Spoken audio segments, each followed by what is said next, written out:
Baik, selamat pagi. Salam sejahtera bagi kita semua. Om Swastiastu. Jadi pagi ini saya mendapat amanah untuk membawakan materi mengenai manfaat dan hambatan penggunaan sistem informasi keperawatan. Ya, seperti kita ketahui bahwa teknologi zaman sekarang sudah berkembang sangat pesat ya.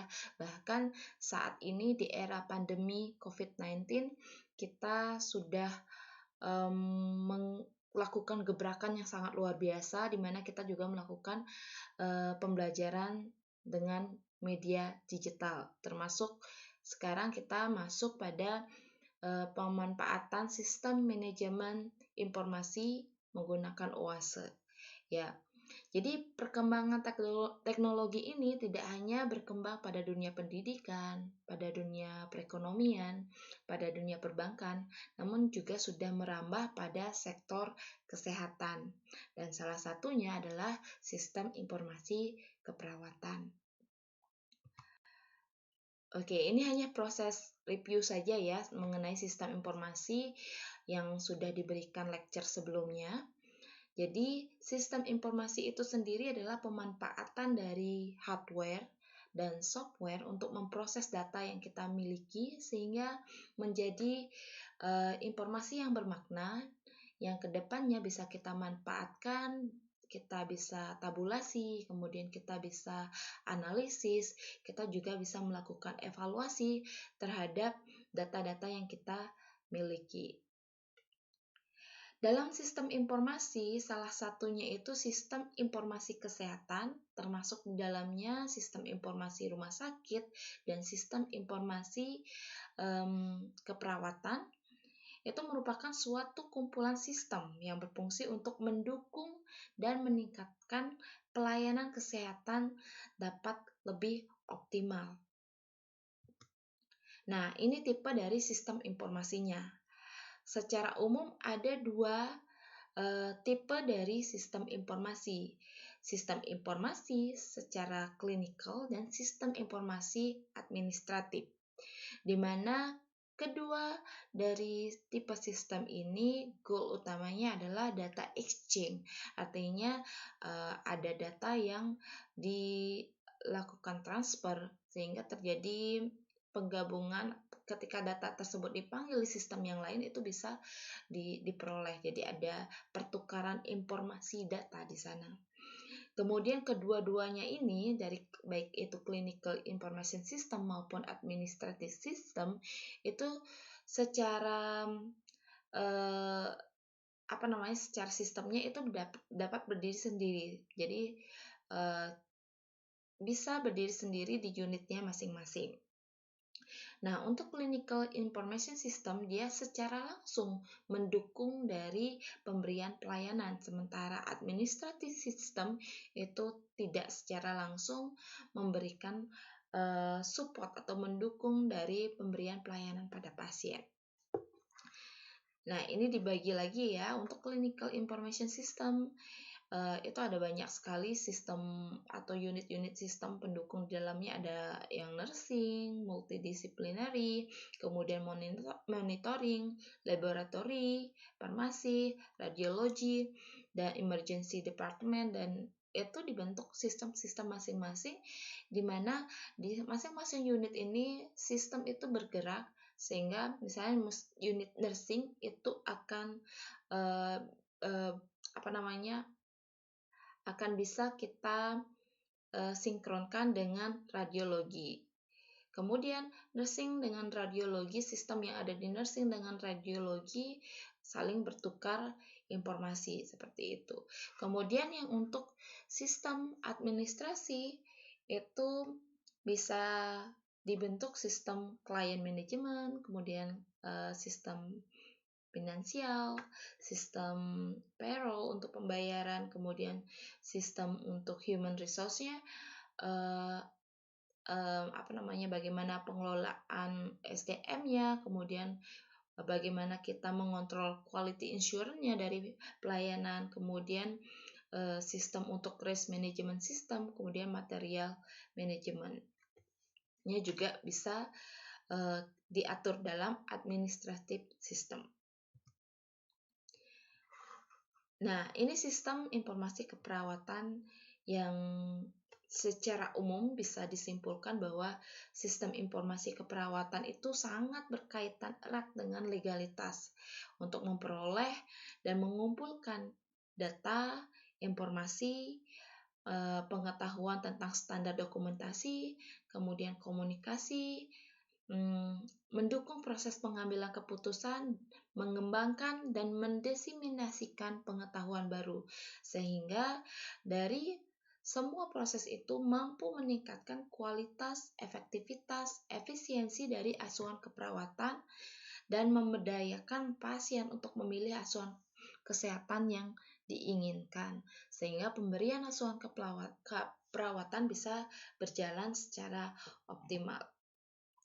Jadi di sini sistem informasi keperawatan sangat penting berfungsi untuk mensupport dalam proses pendokumentasian dari aktivitas-aktivitas yang pelayanan keperawatan yang dilakukan sehingga bisa diakses secara online berupa database. Jadi database dari segala tindakan, segala bentuk kegiatan pelayanan keperawatan itu bisa diketahui secara online. Nah, disinilah terjadi transfer data yang dibutuhkan. Misalkan dicari tindakan keperawatan yang paling sering dilakukan, nanti bisa dianalisis di masa mendatang sehingga bisa dijadikan bahan evaluasi untuk meningkatkan kualitas pelayanan keperawatan. Nah, kita berbicara tentang keuntungan dari sistem informasi keperawatan. Tentunya kalau kita sudah melibatkan teknologi, sangat banyak sekali ya keuntungan yang bisa didapatkan dari penerapan sistem informasi keperawatan. Yang pertama adalah peningkatan akses informasi. Ketika kita membutuhkan informasi tentang pasien, kita tinggal search dan kita temukan bahwa informasi baik dari segi diagnosa, kemudian tindakan apa yang telah diberikan, kemudian data lab pasien itu bisa kita dapatkan secara cepat. Kemudian dokumentasi akan lebih baik. Kenapa? Kalau secara manual kita biasanya menulis tangan ya. Tulisan tangan itu tidak bisa dibaca oleh setiap orang.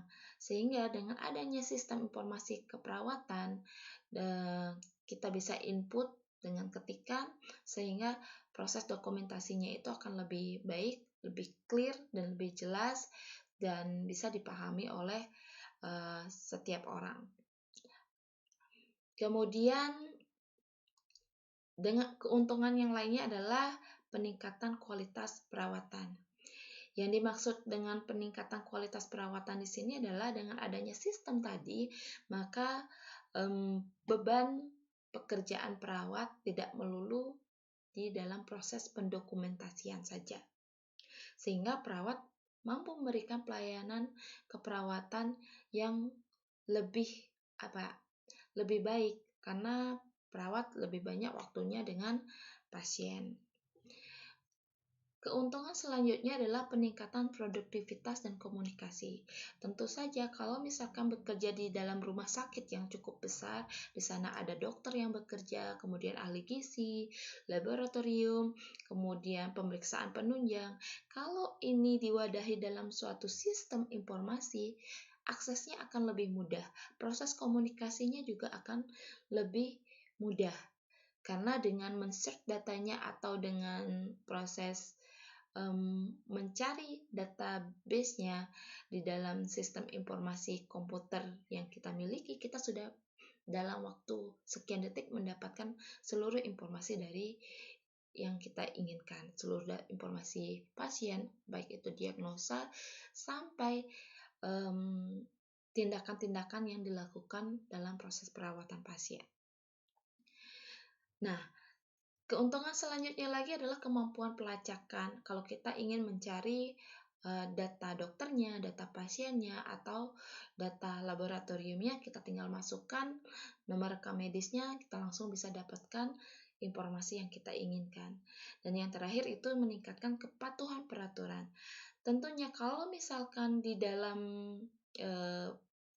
pelayanan atau menjalankan pelayanan rumah sakit ada SOP yang menjadi standar operasional prosedur yang harus dilakukan dalam memberikan pelayanan, baik itu pelayanan dokter, perawat, maupun pelayanan profesi-profesi yang lainnya.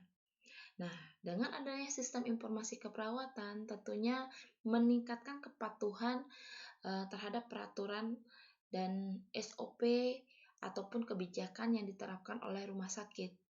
Sehingga di sini para perawat akan lebih hati-hati dalam memberikan diagnosa, tidak hanya seenak hatinya ya, jadi memberikan diagnosa sepertinya ini deh gitu. Tapi di sini ada pemilihan peraturan harusnya kemana alurnya kalau kondisinya misalkan pasiennya mengalami nyeri, kemudian pasiennya juga mengalami hipotermi, mana yang lebih menjadi skala prioritas itu bisa diatur di dalam sistem informasi keperawatan. Ya, kalau misalkan keuntungan ini bisa dilaksanakan atau sistem informasi keperawatan bisa dilaksanakan secara optimal, maka keenam keuntungan ini dapat terwujud dan akan lebih lanjut akan menghasilkan keuntungan-keuntungan lain di masa mendatang, yaitu meningkatkan pasien safety misalkan. Kemudian dapat meningkatkan efisien dalam proses koordinasi dan komunikasi dengan tim medis yang lainnya. Kemudian dapat meningkatkan performa analisis. Jadi menganalisis, kalau kita ingin menganalisis data-data yang dimiliki oleh rumah sakit, kemudian kita ingin menganalisis tingkat kepuasan dari pasien, itu bisa diperoleh nantinya. Kemudian meningkatkan akses informasi bagi pasien.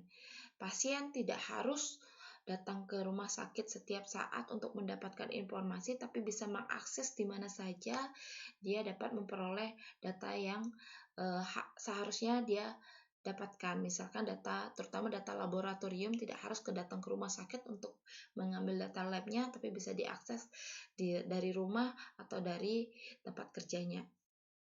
Kemudian dapat mengurangi operational cost.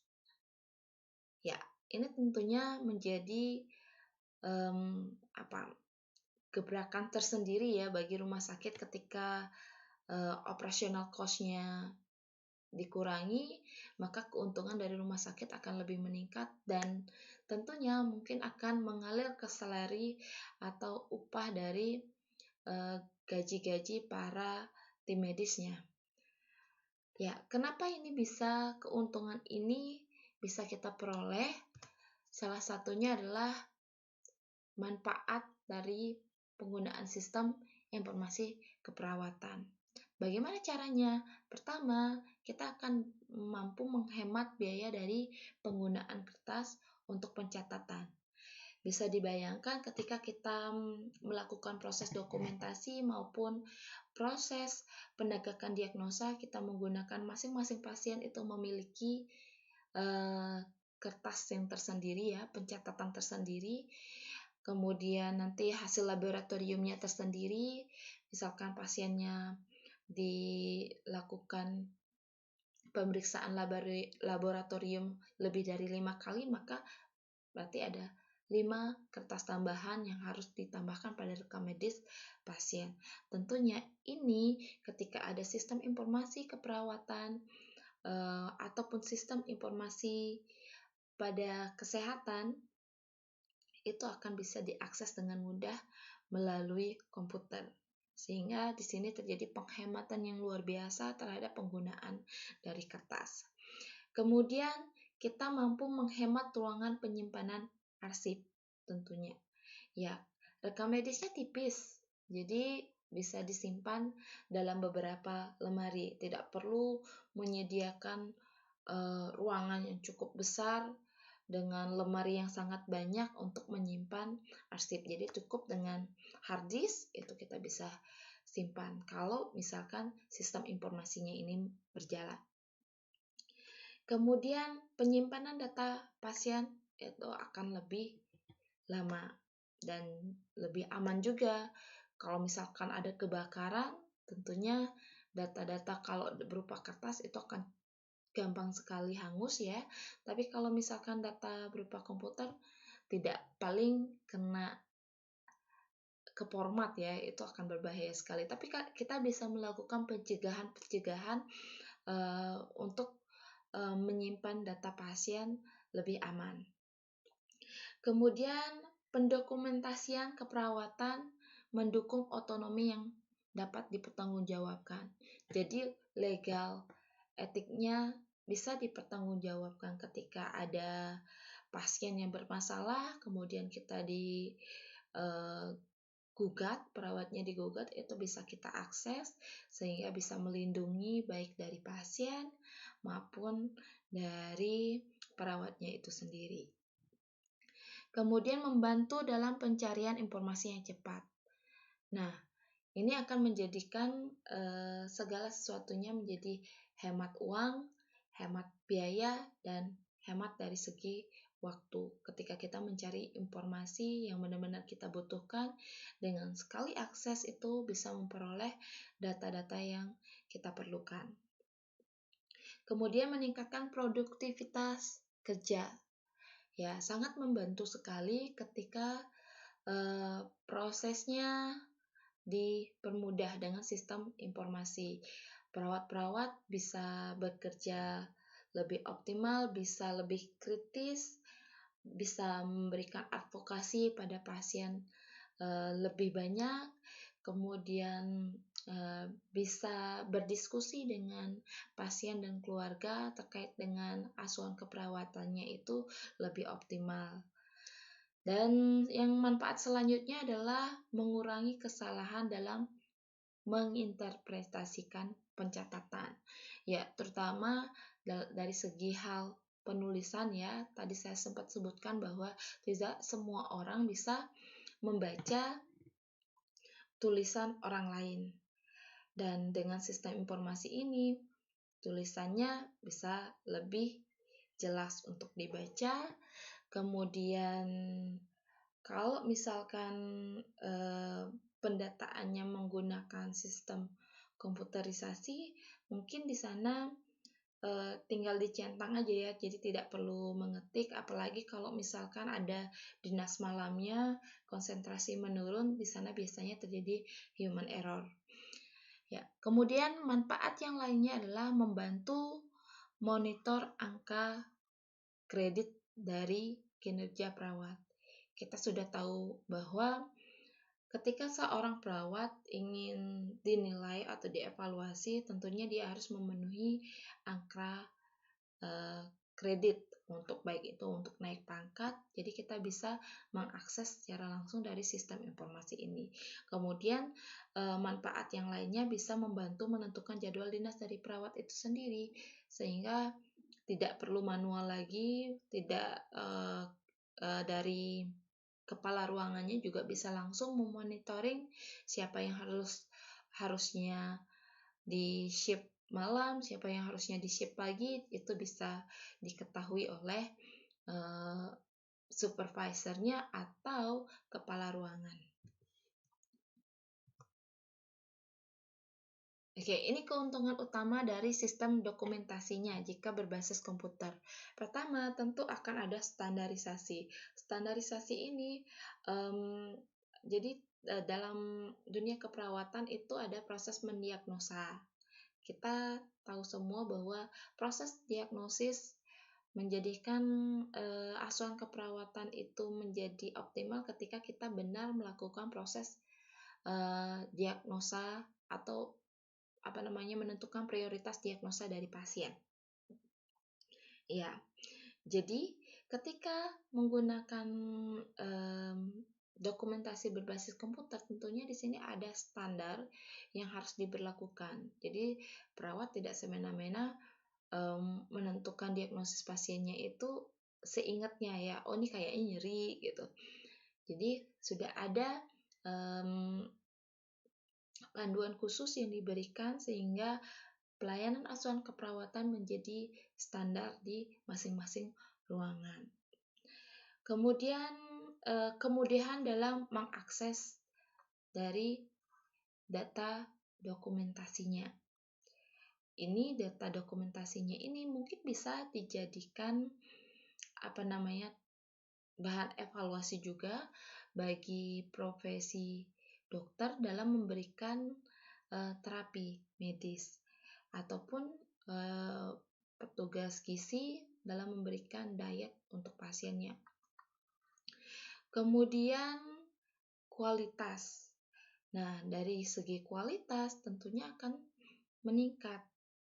Ya, kualitas di sini baik dari kualitas pelayanan asuhan keperawatan, kualitas asuhan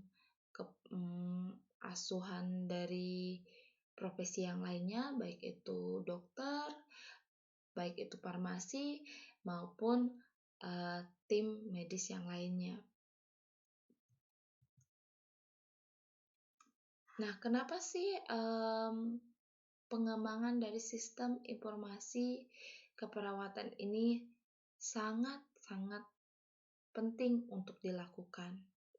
Ya, kalau kita menoleh sedikit, bagaimana sistem pencatatan dalam bentuk manual ya, dalam bentuk offline bukan online. Jadi, ketika kita melakukan pencatatan semua informasi mengenai data pasien, tentunya di sana terjadi redundansi data. Jadi, pengulangan data secara terus-menerus. Kemudian, data yang satu dengan data yang lainnya itu unintegrated, jadi tidak terintegrasi secara sempurna. Dari profesi yang A melakukan pencatatan, kemudian diulang lagi, dilakukan pengkajian di keperawatan, lakukan lagi pengkajian di fisioterapi, misalnya seperti itu. Jadi terjadi pengulangan data. Kemudian data tersebut juga tidak terintegrasi karena masing-masing memiliki form yang berbeda-beda. Dan sering juga terjadi human error. Human error di sini kesalahan mencatat, misalkan kita melakukan pencatatan informasi untuk perawat, kemudian karena kurang konsentrasi, dokternya menulis di sana juga. Itu mungkin saja terjadi kalau kita melakukan pencatatan secara manual, atau human error-nya juga bisa lembaran-lembaran dari sumber data informasi dari pasiennya itu robek atau hilang, itu bisa juga terjadi. Kemudian slow informasinya terlambat didapatkan karena kita harus mencari lagi, harus membuka lagi masing-masing dari rekam medisnya untuk mendapatkan data dari pasien. Misalkan data yang diminta pelaporan hasil laboratorium, kita harus mencari dulu untuk dilaporkan. Sementara kalau misalkan kita menggunakan sistem komputer, kita bisa langsung search rekam medisnya, langsung kita dapatkan dan bisa kita laporkan dengan segera. Ya, tentunya secara manual ini memang harus kita pikirkan alternatif dengan sistem informasi keperawatan. Tentunya untuk mengembangkan sistem informasi keperawatan tidak terlepas adanya hambatan dan kendala dalam pengembangannya. Apa saja kendalanya tersebut? Pertama adalah bidang infrastruktur. Nah, ini saya akan membahasnya secara umum ya. Bidang infrastruktur yang dimaksud adalah bagaimana penyediaan dari fasilitas dari pelayanan kesehatan ya secara umum. Kalau kita lihat lagi, Indonesia itu sangat luas dan lonjakan dari daerah yang maju dengan daerah yang kurang maju itu sangat terlihat ya. Jakarta jika dibandingkan dengan Papua itu jauh sekali perbedaannya. Ya, dalam hal segi infrastruktur, penyediaan komputer itu juga akan menjadi masalah kalau misalkan sistem informasi keperawatan ini dikembangkan atau sistem informasi kesehatan ini dikembangkan. Tidak semua pelayanan kesehatan baik itu rumah sakit maupun puskesmas memiliki komputer yang memadai. Atau mungkin ada komputer tapi jumlahnya terbatas. Kemudian dari segi akses listrik, beberapa daerah masih belum memiliki akses listrik, sehingga kemungkinan untuk pengembangan penggunaan layanan sistem informasi kesehatan atau keperawatan ini akan terkendala. Kemudian tidak semua pelayanan kesehatan memiliki jaringan untuk WiFi ataupun provider yang mampu mengelola jaringan untuk sistem informasi yang berkembang ya. Dan hal ini akan menghambat dan menjadi kendala dari pengembangan sistem informasi kesehatan. Kemudian kendala yang kedua yaitu dari bidang manajemen. Yang saya maksud di sini adalah harusnya setiap rumah sakit, setiap pelayanan kesehatan baik itu di puskesmas dan rumah sakit memiliki orang-orang khusus yang mampu memanajemen data-data yang sedang dikelola dan proses penyimpanan pun ada orang-orang yang bertanggung jawab sehingga data-data ini jangan sampai hilang, jangan sampai bermasalah ya. Dan tentunya dibutuhkan orang yang khusus yang memang kompeten dan memiliki keahlian dalam bidang komputerisasi salah satunya. Kemudian kemampuan dalam memanajemen informasi dan data-data yang diperoleh dari pasien, rumah sakit, maupun tim medis yang lainnya. Kemudian hambatan dan kendala yang ketiga yaitu adalah sumber daya manusianya. Ya, tidak semua pasien mampu mengakses teknologi. Tidak semua dari pasien memiliki alatnya itu sendiri, misalkan handphone untuk mengakses dari sistem informasi ini, atau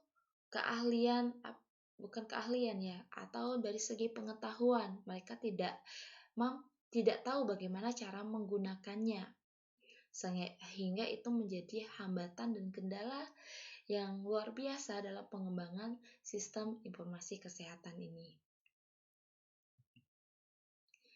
Dan ini kendala umum yang paling sering terjadi di rumah sakit ya. Pertama adalah kurang siapnya rumah sakit dalam penerapan sistem informasi manajemen rumah sakit. Ya, di Indonesia sendiri sudah dikembangkan sistem informasi manajemen rumah sakit. Jadi beberapa rumah sakit telah menggunakan ini ya, baik dari proses registrasi pasiennya sampai evaluasi kepuasan dari pasien dalam mendapatkan pelayanan di rumah sakit. Namun, tidak semua rumah sakit mampu mengembangkan sistem informasi manajemen rumah sakit ini. Kalau mungkin tipe A sudah mengembangkan, tapi yang rumah sakit di daerah-daerah ataupun yang rumah sakit di pelosok itu belum mampu menerapkan sistem informasi manajemen rumah sakit ini. Kemudian data yang tersedia belum dalam bentuk elektronik. Oke, misalkan hasil laboratoriumnya masih berupa print-printan, jadi dibutuhkan lagi sebuah alat yang bisa mengkonvert menjadi data soft copy. Itu menjadi sebuah kendala lagi untuk penerapan SIK di rumah sakit. Kemudian permasalahan yang lainnya adalah pergantian kebijakan yang sering dilakukan secara tiba-tiba. Pergantian kebijakan ini biasanya berkaitan juga dengan pergantian kepemimpinan yang ada di rumah sakit, sehingga ini bisa menimbulkan kekacauan ya. Jadi chaos antara sistem dengan manajemen pimpinan yang ada di rumah sakit, sehingga setiap pemimpin baru biasanya akan mengeluarkan kebijakan baru. Kebijakan ini belum tentu kompatibel dengan dengan sistem informasi yang sudah dibuat sebelumnya. Kemudian koordinasi unit lebih berfokus pada unit masing-masing. Ya, jadi koordinasi unit ini maksudnya yang saya jelaskan tadi bahwa setiap unit akan mengembangkan sistem informasinya sendiri. Misalkan sistem informasi keperawatan, sistem informasi bidang kedokteran. Nah, masing-masing unit ini hanya mengembangkan berfokus pada bidangnya masing-masing. Jadi mungkin saja di sana terjadi redundansi data lagi sehingga data yang muncul menjadi tidak sinkron. Kemudian penyesuaian tugas dengan perubahan pola kerja dari manual ke komputerisasi. Ketika kita melakukan perubahan dari yang biasanya manual, menulis, seperti itu berubah menjadi sistem komputerisasi, tentunya akan membutuhkan proses. Staf dan petugas di sini perlu mendapatkan pelatihan khusus yang sehingga mereka mampu beradaptasi dalam penggunaan komputerisasi. Apalagi kalau misalkan petugasnya atau perawatnya sudah lanjut usia, bukan lanjut usia ya, artinya sudah dulu ya, perawat yang sudah dulu, bukan yang sekarang belum mengenal teknologi, sehingga perlu diberikan pelatihan atau workshop dalam penggunaan komputer.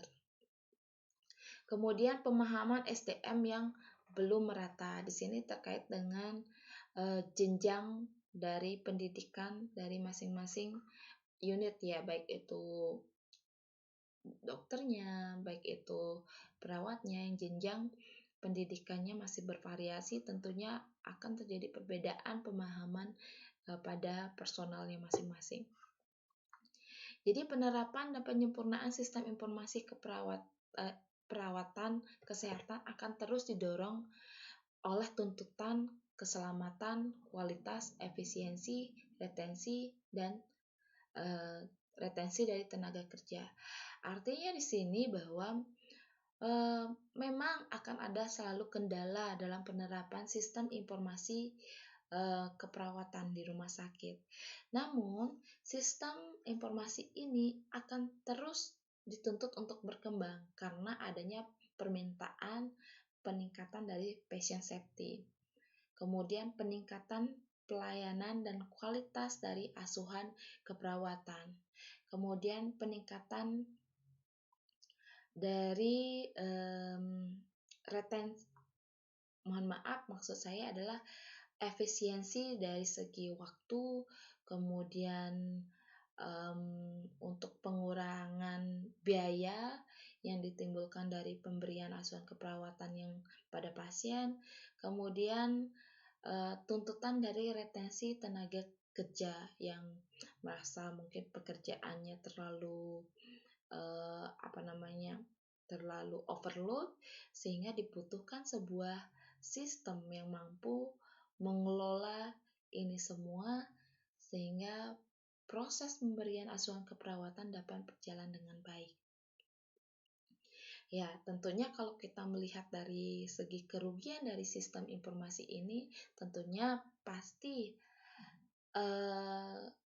ancaman terbesarnya adalah serangan dari virus yang menyebabkan sistem tidak berjalan, kemudian terjadinya